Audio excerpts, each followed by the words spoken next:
Bon, je vais essayer d'être bref pour vous rapporter la position de la direction de la faculté.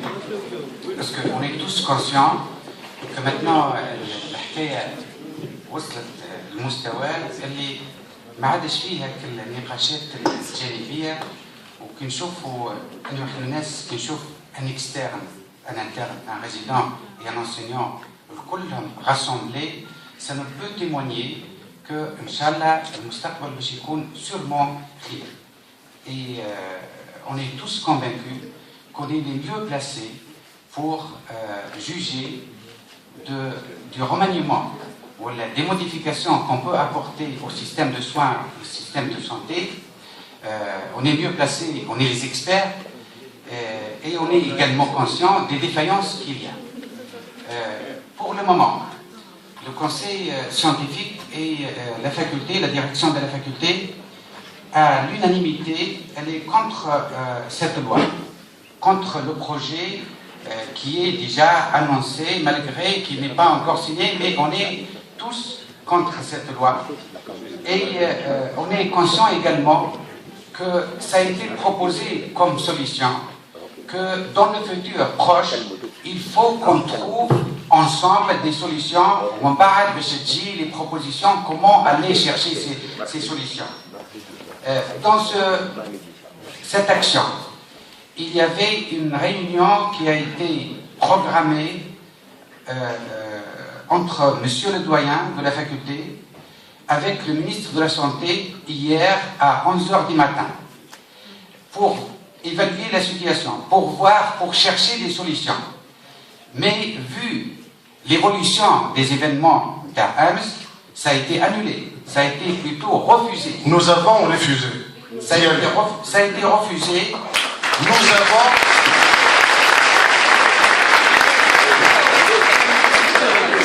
Et comme ça a été déjà annoncé hier, que maintenant il est annoncé que le projet de loi vient de l'Assemblée et ça ne vient pas du ministère, les 4 doyens, maintenant peut-être, ils sont en réunion avec le président de l'Assemblée pour voir les choses, comment ça va se passer. Les enseignants, hier il y a eu une grève des enseignants universitaires en médecine. Et il y avait des réunions pour des ébauches de communiquer les représentants syndicaux et la base syndicale et les moujouda à l'échelle des hôpitaux. À partir d'aujourd'hui, ce qui est annoncé, ma seul communiqué officiel, mais ce qui est retenu, c'est une grève illimitée jusqu'à trouver une solution.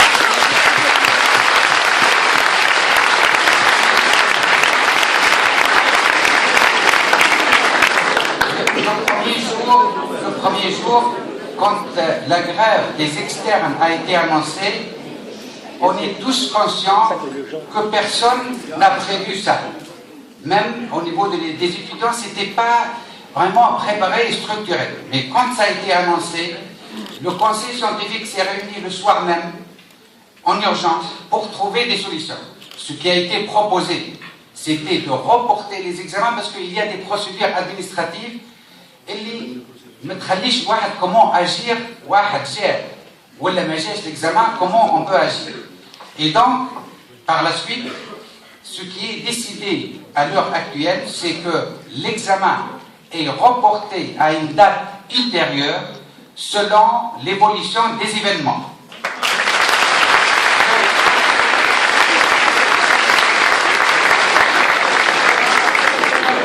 Il y a comme toutes les actions, on prépare l'action, mais demain, même pas. D'accord? Et vous êtes tous conscients le problème de nos résidents, et tant qu'on est tous unis, il faut qu'on trouve des solutions. Le conseil scientifique de la faculté, il n'est pas expert juridique, mais ce qui a été fait, c'est qu'on a mis à la disposition de ces résidents des conseillers juridiques qui seront à votre disposition pour trouver des solutions en cas où. Peut-être je passe la parole à mon ami Yeb s'il a autre chose à ajouter. Ça fait un grand plaisir réellement de voir tout le monde, externe, interne, résidents et enseignants aussi, nous tous réunis. Je dis bien nous tous parce que réellement, je le dis encore une fois, je l'ai dit hier dans la réunion avec les internes, avec les externes, nous sommes tous unis pour défendre la même cause. Votre cause, c'est la nôtre. Soyez assurés de cela. Ce n'est pas un discours populiste. On n'a pas envie justement d'entendre ce genre de discours, mais parce que réellement on le pense. Nous sommes tous convaincus de cela. La preuve, ce qui a été décidé, ce que c'était Faisal à l'instant, ça a été décidé pratiquement à l'unanimité de tous les membres du conseil, et je suis certain que l'exclusivité des enseignants, tous les enseignants de la faculté, nous partagent le même avis. Donc, cette loi qui a été imposée dans une ère post-révolutionnaire, elle ne peut plus passer. Ce n'est pas accepté. Certainement, aucune personne parmi vous ici présente, qu'il soit externe, interne, résident ou enseignant, n'est contre le principe de servir les régions de l'intérieur. Loin de là. Les accusations hâtives qui nous sont incombées à travers les médias. Faites attention s'il vous plaît, il ne faut pas tomber dans le piège. Nous sommes là, nous sommes prêts tous, je suis plus que certain de cela, à rendre service à ces régions. Notre vocation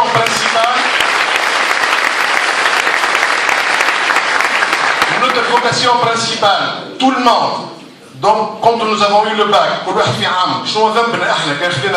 17 ou 18 de moyenne, pour se retrouver sur les bancs de l'université de médecine. Passer 7 ans, 8 ans d'études, plus 4 à 5 ans de spécialité, il y a une vocation humanitaire. Soyez sûrs et certains que chacun parmi nous, il a cette vocation, et cette vocation, elle dépasse dans 90% des cas le volet humanitaire plus qu'autre chose. Contrairement à ce qui était dit ailleurs. Là, on a boîtette, là, on a Ashraf Spitarat, soyez sûrs de ça.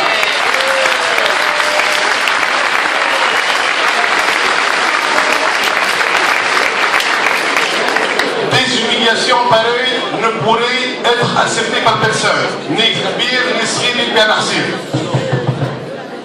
Donc, quand ça touche une personne qui porte une blouse blanche, tout le monde est visé.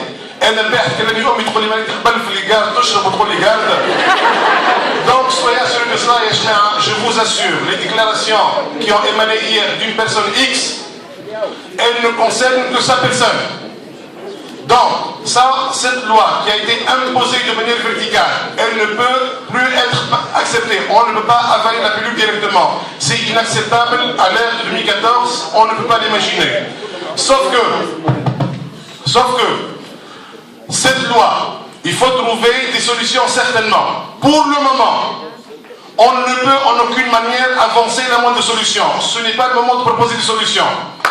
Ce qui est certain, il faudrait tout faire pour annuler cette loi. Et je vous assure, tout le monde est de votre côté. Il faut annuler cette loi, sinon rien ne serait résolu. De un. De deux, soyez assurés que pour trouver des solutions face à cette situation critique qui concerne tout le pays, la solution ne devrait en aucune manière concerner les jeunes, qu'ils soient des externes, des internes, des résidents. C'est une décision qui devrait concerner les internes, les résidents et les seniors aussi. Ça devrait concerner le secteur public, les secteurs universitaires comme le secteur libéral. Donc pour vous dire simplement, on n'a pas de baguette magique et on ne pourrait jamais proposer une solution immédiate. Il n'y a pas de solution faite sur mesure.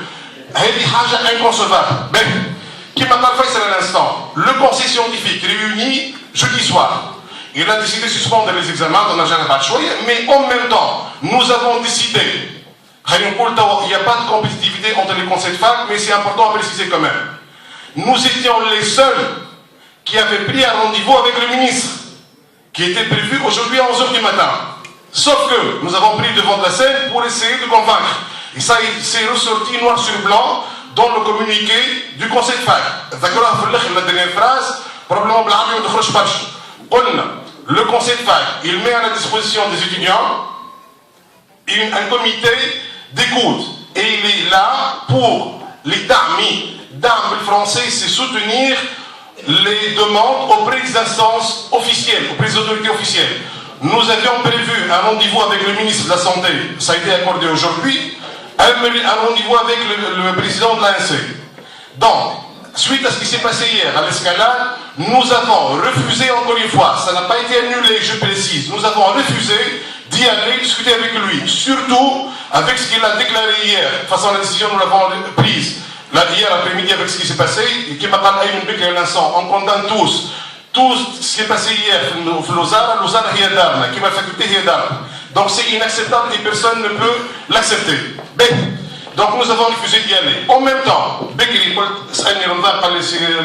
doyen ça a été prévu de venir ici pour prendre un accord d'ajustement. Sauf que le rendez-vous avec le président de l'ANC, il a été pris aujourd'hui à 11h30. C'est pour cette raison-là, les 4 doyens sont partis à Tunis pour rencontrer le président de l'ANC.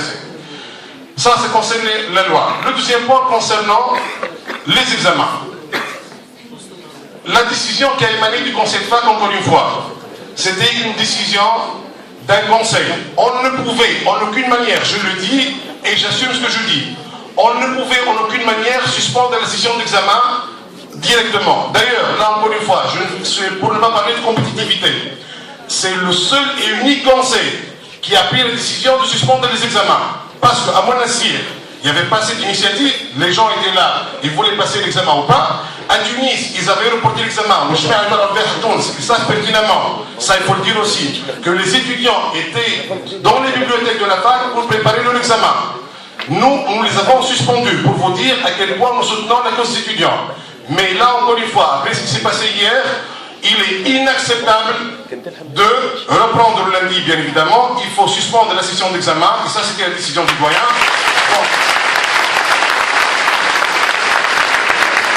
On suspend la session d'examen jusqu'à nouvel heure. Et je vous rassure, je m'adresse particulièrement aux externes, qui sont très inquiets, et je le comprends parfaitement. Nous étions tous externes un de ces jours, et on a toujours cette inquiétude. Mais qu'on soit assistant ou à l'examen, résident à l'examen de fin de spécialité, soyez assurés qu'on va vous accorder toutes les conditions favorables pour reprendre l'examen. Si la situation va se débloquer aujourd'hui, bien évidemment, vous allez reprendre l'examen. Soyez assurés de notre soutien concernant les externes. Donc, encore une fois, nous sommes avec vous. Nous sommes un seul et unique parti, non pas deux. Le troisième point concernant le problème de réquisition. Bien évidemment, plus humiliant que ça, tu meurs. Ce problème de réquisition, il comporte 2 volets. Il y a le volet légal et le volet hospitalier, le volet pratique.